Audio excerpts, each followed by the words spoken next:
Agora nós vamos falar da investigação que apura o desvio de 21 milhões de reais da Igreja Maranata. Ontem foram presos o fundador da igreja e outros 3 pastores. Todos são acusados de intimidar testemunhas, promotores e até membros do Poder Judiciário. Elcio dos Reis é o atual presidente da Igreja Maranata. Ele e mais 3 membros da igreja foram presos. Os pastores Carlos Itamar Coelho, Amadeu Loureiro e o líder e fundador da igreja, Gedeuti Gueiros. Gedeuti mora neste prédio na Praia da Costa, em Vila Velha, e vai cumprir prisão domiciliar, porque tem mais de 80 anos. De acordo com o Ministério Público do Espírito Santo, todos são suspeitos de atrapalhar a investigação que apura o desvio de dízimo da igreja. Estava ocorrendo uma movimentação por parte de pessoas ligadas à Igreja Cristã Maranata, no sentido de intimidar e coagir algumas testemunhas a mudarem seus depoimentos. Ainda de acordo com o Ministério Público, as testemunhas tinham que prestar novos depoimentos na presença de pessoas da igreja. O Ministério Público do Espírito Santo aponta que 5 ou 6 testemunhas mudaram os depoimentos para favorecer os investigados. O procurador-geral Éder Pontes também afirma que um promotor e uma juíza envolvidos na investigação receberam ameaças que partiram de pessoas ligadas à Igreja Maranata. Eu vou me limitar a não revelar detalhes porque as apurações estão sendo feitas e as providências serão levadas a efeitos nos próximos dias. A Igreja Maranata é investigada pelo Ministério Público desde o ano passado. A direção da igreja é suspeita de montar um esquema para desviar o dinheiro do dízimo, falsificar documentos e esconder os bens da igreja. Em novembro, várias pessoas foram afastadas da Maranata. De acordo com o Ministério Público, o dinheiro desviado pode passar dos 21 milhões de reais. Não adianta ameaçar promotor, não adianta ameaçar juiz para dificultar o desenvolvimento da atividade, que nós vamos responder com veemência e como a lei determina. A Igreja Cristã Maranata divulgou uma nota oficial negando as acusações. A Igreja Maranata nega que coagiu testemunhas ou ameaçou autoridades. Disse que está processando judicialmente os que hoje são acusadores, sempre às claras e de acordo com a lei. A Igreja tem convicção de que as acusações foram pautadas no desejo de retaliação e perseguição e nada tem a ver com as denúncias iniciais, todas já esclarecidas pela Igreja junto à sociedade e à Justiça.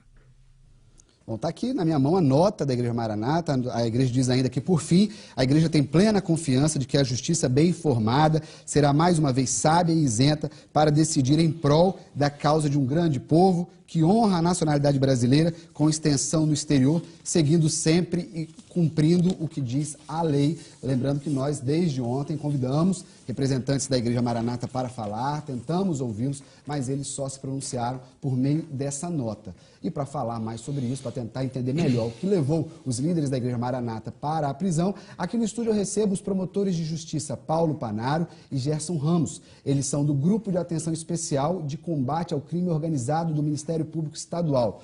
Muito bom dia para os dois. Doutor Paulo, primeiro, por que eles foram presos? A gente ouviu falar em ameaças. Que ameaças eram essas? Bom dia, Vinícius. Bom dia, senhores telespectadores. Vinícius, no curso da investigação, mais ou menos de uns 4 ou 5 meses para cá, começamos a detectar que algumas testemunhas estavam voltando para testemunhar, para desdizer o que havia dito. Agora, de maneira a isentar de responsabilidade aqueles que antes estavam sendo denunciados. E passamos a detectar também que isso estava ocorrendo porque essas pessoas, direta ou indiretamente, estavam sendo coagidas a mudar esses depoimentos. Todas essas pessoas que me refiro são membros da Igreja Cristã Maranata. Então nós observamos que elas estavam sendo coagidas através dos líderes da igreja, porque nota-se que os membros da igreja, eles participam de uma instituição que é hierarquizada, onde o pastor, por ser o líder, ele tem a dominação, através da sua liderança, de todo o seu rebanho. E o que ele diz deve ser realizado. Então, o que se observa é que esta coação, diferentemente do que se tem na normalidade, onde a coação é direta para a pessoa fazer ou deixar de fazer alguma coisa, ela é feita através do uso de uma interpretação manipulada da Bíblia. Como assim? Eles usavam a Bíblia, doutor Gerson, para intimidar as pessoas? Como é que era feito isso? Distorciam a forma da mensagem, trazendo informações subliminares que acuavam as pessoas e essas ficavam subjugadas à vontade daqueles que assim transmitiam essas mensagens.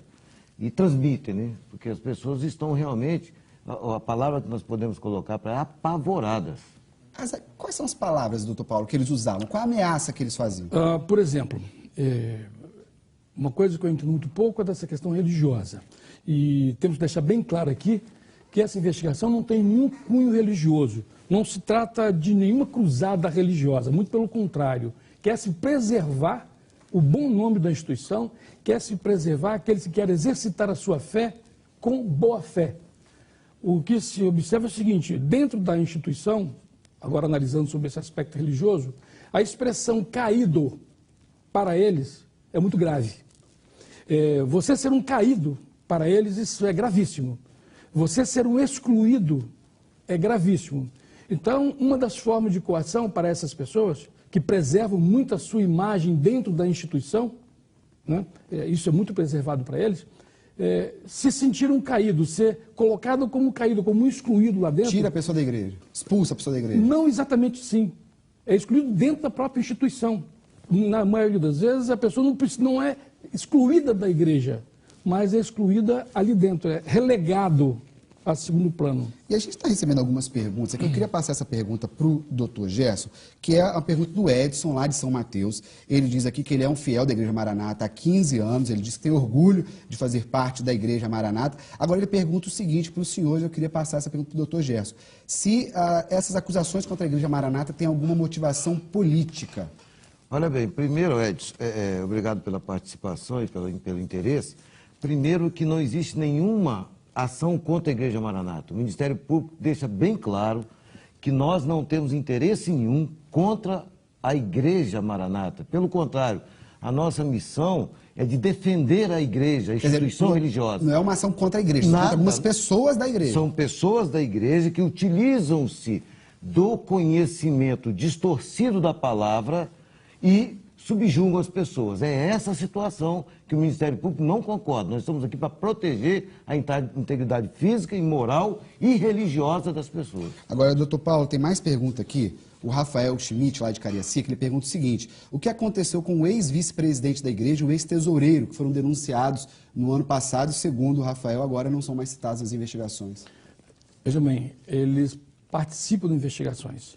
Alguns, por exemplo, que estavam sendo investigados nesta posição passaram a ser, inclusive, investigados colaboradores, porque confessaram seus erros, admitiram seus erros e passaram a contribuir com a investigação. Para esses, inclusive, tecnicamente, se comprovado esses argumentos deles, podem, inclusive, ser beneficiados pela lei, por se transformarem, como dá a expressão técnica da palavra, em réus colaboradores. Agora, doutor Paulo, também tem uma informação de que algumas dessas ameaças não seriam só por palavras. Algumas pessoas eram chamadas nos gabinetes dos pastores e eram mostradas até armas para essas pessoas. Isso procede? Veja bem, Vinícius, a forma de coação é através como o doutor Gerson disse, de coação subliminar, utilizando-se a palavra, utilizando-se o verbo. Né?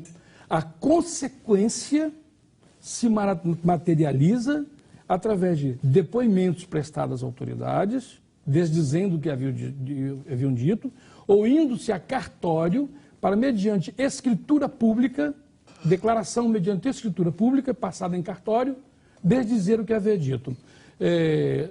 Num dos depoimentos que a gente colheu, há uma citação en passant de que, numa dessas ocasiões, havia uma arma sobre a mesa. Mas a pessoa não definiu que essa arma estava ali propositadamente. Pelo menos essa é a interpretação. É como se ele tivesse chegado e a arma já estivesse ali. Mas aí a pessoa se ela teve essa finalidade, não está... Mas aí o dono da arma falou o que para a pessoa? Qual eram as ameaças? Eles diziam o quê?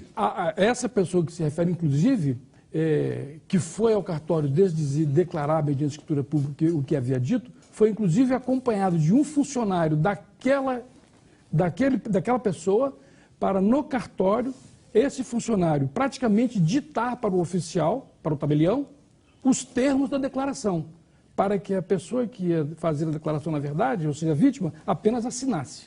Agora, essas denúncias, doutor Gerson, já são suficientes, essas ameaças, para colocar os 4 líderes da igreja na cadeia? Veja bem, a função do Ministério Público é levar às barras da justiça aqueles que desviam as suas condutas, não respeitam as leis. Nós não precisamos de todo um procedimento, via de regra. O Código de Processo diz que se nós tivermos prova material e prova de autoria, já se consegue fazer a denúncia. Toda essa apuração ela está consubstanciando provas para que tenhamos os elementos suficientes para galgar uma denúncia bem feita.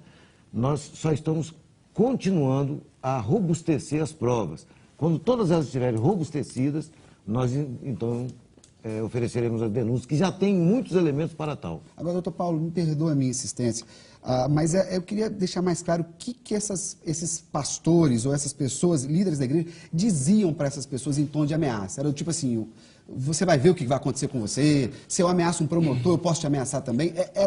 Quais eram as palavras que eles usavam? Veja bem, Vinícius, nós não estamos trabalhando, como eu já disse antes, com o crime de ameaça e coação no curso do processo com a interpretação literal da lei. Não há uma ameaça direta. Você faz, eu vou matar você. Isso é uma ameaça direta, mediante palavras. Não é isso. Se você não fizer assim, eu vou te excluir da igreja. Não é exatamente assim. Você está prejudicando fulano, aquela voz baixinha, aquele bom tom, né? O que você diz prejudica a imagem da igreja. Fulano é uma pessoa excelente, o que ele está fazendo é muito bom para a igreja. Enaltece a pessoa que está sendo denunciada, para em seguida dizer que o que ele está fazendo o prejudica e, por consequência, a igreja. E os processos? Eles estão processando também pessoas? Outra forma de coação encontrada, e o que não é ilegal, digamos, podemos dizer dessa maneira, porque todos têm constitucionalmente o direito de exercitar o direito de petição, né? Então não há nenhuma ilegalidade nisso, mas a forma de coação encontrada também é a intimidação das pessoas, inclusive de membro do Ministério Público, né? A intimidação da pessoa através de ações judiciais, através da impetração de ações judiciais. Está vendo? Ó, já estou te processando agora, hein? Se você não mudar o curso do que você está fazendo, haverão mais processos. Ou seja, intimidação através da via judicial dos meios legais. Só para a gente encerrar, eu queria perguntar para o doutor Gerson, e agora? Eles foram presos, essa prisão deve durar quanto tempo? O Ministério Público tem algum receio desses líderes serem soltos e depois poderem continuar, talvez, atrapalhando o andamento dos processos? Daqui para frente, o que acontece? Olha, a prisão ela é preventiva, não existe um prazo. Não existe um prazo determinado, ela vai perdurar enquanto necessária. Agora, o temor do Ministério Público é nenhum com relação a essa situação daqui para frente, porque nós estamos sempre com a consciência limpa do dever cumprido, dentro da legalidade. Portanto, as consequências, elas são advindas dos atos dos próprios conduzidos. Nós não temos nenhum receio do que possa vir daqui para frente, porque o Ministério Público, quando trabalha com a consciência tranquila de um dever cumprido. Doutor Paulo? Vinícius, só queria fazer uma observação, que mesmo a Justiça tendo determinado a prisão dessas pessoas, com a finalidade de fazer cessar essa coação, parece que a ação da Justiça não os intimidou. Por que eu digo isso? Porque ontem Final da tarde eu cheguei no meu gabinete e encontrei um documento assinado de uma das vítimas, dizendo que tão logo a imprensa começou a veicular a notícia de que esses líderes teriam sido presos, essa pessoa recebeu 3 telefonemas ameaçadores. As ameaças continuam. Dizendo que, fulano, você viu o que você fez?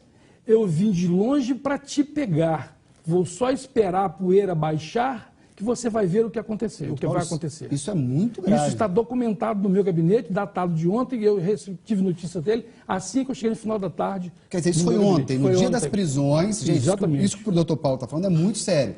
Ontem, depois das prisões, já chegou documento lá no Ministério Público, no gabinete do doutor Paulo, dizendo que tem fiel que continua sendo ameaçado por conta das prisões. Uma das testemunhas já ouvidas pelo Ministério Público que foi obrigada, que queriam que ela se retratasse. Como ela não se retratou, isso está acontecendo com ela. E agora, o que acontece? Eu vou investigar as ligações, para ver se eu detecto os proprietários das linhas, para tomar as providências cabíveis. Olha, eu quero agradecer muito a presença aqui do doutor Paulo Panaro, do doutor Gerson Ramos, os promotores do Ministério Público que estão participando dessa investigação. O doutor Paulo acabou de fazer agora uma última denúncia agora aqui pra gente, dizendo que ontem, logo após as prisões, alguns fiéis da igreja, um fiel que prestou depoimento, voltou a ser ameaçado, recebeu telefonemas anônimos, agora o Ministério Público vai continuar investigando. E eu acho que o principal recado, eu acho que fica, tanto do doutor Paulo quanto do doutor Gerson, é o seguinte: o Ministério Público não está contra a Igreja Maranata, contra os fiéis. Essa não é uma questão pessoal contra a igreja, não é uma briga religiosa, nem uma briga política. É uma questão contra pessoas que estão no comando da Igreja Maranata, que estão aí de acordo com o Ministério Público, fazendo uma série de irregularidades. Essa não é uma disputa religiosa, não tem nada contra os fiéis que querem exercer a sua fé, de boa fé, digamos assim, né? Eu diria, Vinícius, que essas pessoas estão usando a boa fé das pessoas para se locupletarem ilicitamente, usando ilicitamente os cargos que ocupam. Quero agradecer muito a presença dos 2 promotores aqui no estúdio do Bom Dia.